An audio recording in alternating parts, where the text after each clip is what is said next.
Io lo vedevo sempre con il papà, appunto non più tardi di sabato sera, e ieri sera venendo in Duomo, perché sono venuto alle 9:30 ieri sera a portare una cosa, l'ho incontrato proprio in via Dante che parlava però a quel punto ancora tranquillamente al telefono, poi ho capito che stava cercando di mettersi in contatto con la mamma e col bambino e senza riuscirci perché chiaramente era già successo quello che ora sappiamo tutti, insomma, no?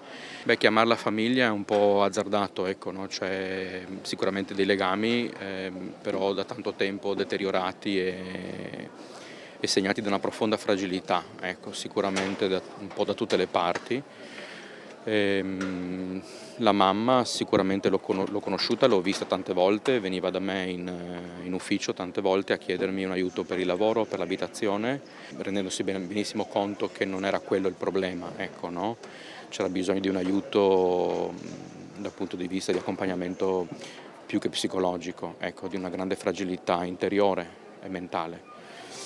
E, il papà anche lo conosco chiaramente, un grande affetto verso il bambino chiaramente, non più tardi di sabato sera era una messa al santuario di Muggiavecchia, li ho visti, perché il bambino frequentava il catechismo nella scuola slovena, dove andava anche a scuola, si preparava quindi alla prima comunione. Un bambino dolcissimo, sereno, anche direi forse forgiato dalla sofferenza di questa situazione familiare così difficile e sicuramente sovrastimata per le sue capacità di bambino di viverle, ecco, no? Per cui che riposi in pace questo bimbo, questo angelo. Noi risponderemo come comunità cristiana con una veglia di preghiera, adesso sarà un po' da capire quando e come.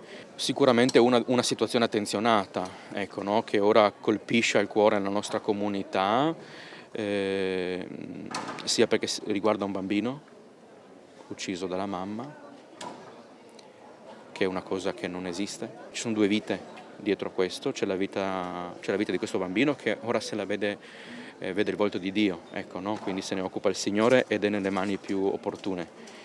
C'è la vita di questo papà che è completamente frantumata, distrutta, alla quale bisognerà provvedere, e c'è la vita di questa donna anche, che al di là di tutte le questioni giudiziarie che ci sono, è una persona e va curata.